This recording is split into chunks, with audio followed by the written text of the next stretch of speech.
What is up, gamers? So I've decided to make some content for the free-to-play players out there.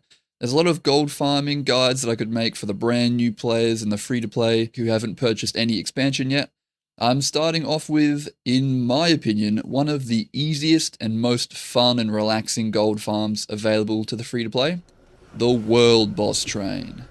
This is not quite the highest gold per hour content for free to play, but I just really enjoy the core world bosses. I still do them from time to time to this day, just because I think they're really fun. But definitely let me know if you're interested to see some more free to play guides like this. If there's not enough interest, then I won't bother, obviously. So let's jump right into the ultimate core world boss train guide. First of all, what the hell is a world boss? World bosses are essentially large-scale group events where players come together to defeat a massive boss and get some big loots. They are on a timer, meaning they spawn at fixed times, one after the other, and in specific maps all over the world. They'll usually have a few easy pre-events that need to be completed first, which then spawns the world boss. Alright, so first things first. First thing you'll need is the ability to get around to each of the world bosses. So you can either go around unlocking all of the nearest waypoints beforehand, or if you have them, make use of some teleport to friends if you're in an organized group. You can use these to teleport to someone who's already at the boss. Just don't forget to go and unlock the nearest waypoint for the next time if you do this. You can get these teleport to friend items from your character's birthday gifts, purchased with Black Lion statuettes, which you can get from opening the Black Lion chests from the gem store. Or you can get a few basically for free by completing the Anomalies of the World achievement, which just gets you to kill the leyline anomaly in each map, which is actually one of the core world bosses, so there's a bit of a 2-in-1 action going on there. There is also an infinite use teleport to friend item available in the gem store, which is actually not bad value if you plan on using it a lot now that it can be used every 10 minutes. It's not a terrible utility purchase if you want to go for that. Next thing I would recommend is to be using a max level or your highest level character that you have. Not all world bosses require you to be max level. In fact, there's quite a few of them that are literally in starter zones that you shouldn't have any trouble with at like level 10 even.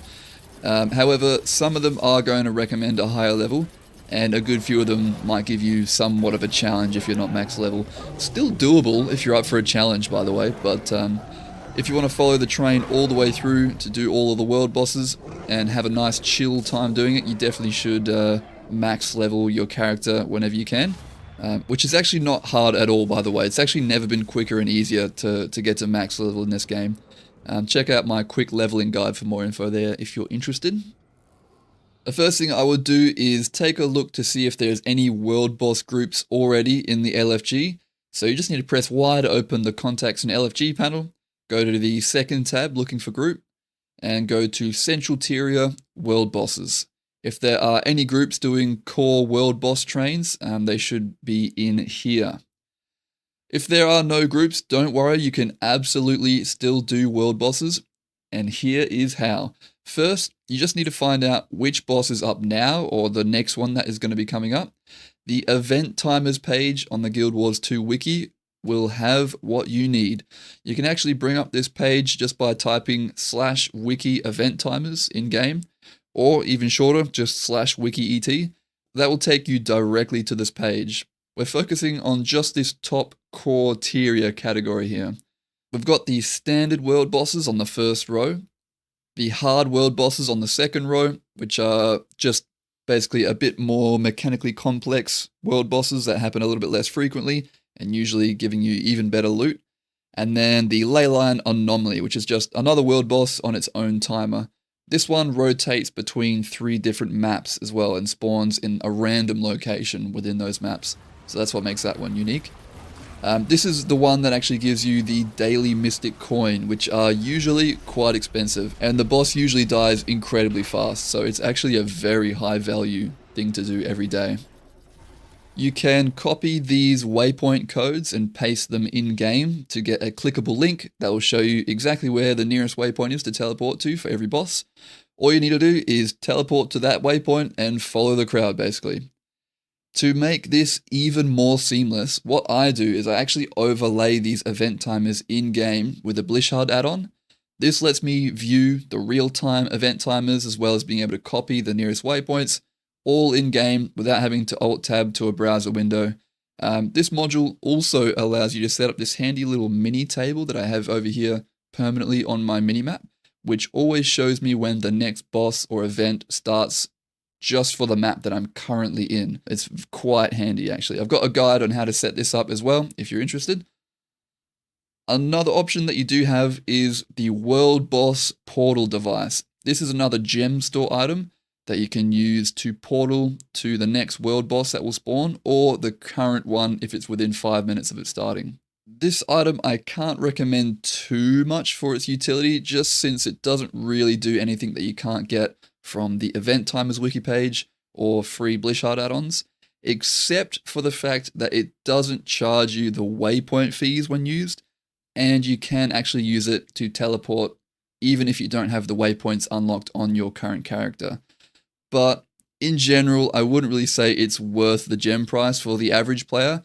I only have it because I'm personally quite a big core world boss enjoyer, and I was just happy to support my favorite game for a bit of a niche novelty item.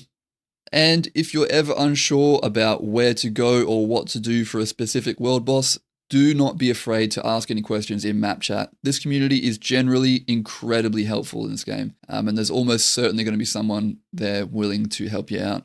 Also, if you need any extra help with what to do and where to go with any of the world bosses, most of them are very easy to just follow the crowd. There is a couple that are a little bit more mechanically complex, but if you need any help, I cannot recommend this guide enough. The text guide made by the team over at Hardstuck, the World Boss Compendium. It's a fantastic text guide that has all of the core world boss information, incredibly brief and to the point information for every world boss. You can quickly go to whichever world boss you are trying to do, shows you the map, instantly copy the nearest waypoint. You got a little map here that shows you exactly where the pre-events are and what to do. It is incredibly helpful. Definitely check this out. It will be linked in the description. Also, if you do decide to pick up any expansion, you'll get access to, of course, the mastery system, which will allow you to unlock the auto loot feature, which is obviously an absolute game changer. You'll no longer need to go over and interact with every chest to get the loot. It'll just automatically deposit in your inventory and you can immediately move on to the next world boss, which is very useful when in a world boss train. And that's just about everything that you need to know to get out there and start smashing some world bosses. If you still have any questions, just leave a comment below. I'm happy to help. Also, just a little announcement here. I'm workshopping a new weekly show for this YouTube channel all about Guild Wars 2, which will likely include some big gold giveaways, so stay tuned for that. And let me know if you have any ideas of what kind of content that you would like to see in a weekly Guild Wars 2 show. What segments would interest you? You know, news, Q&As, challenges. Let me know what you think. All right, and that's it from me. Get out of here.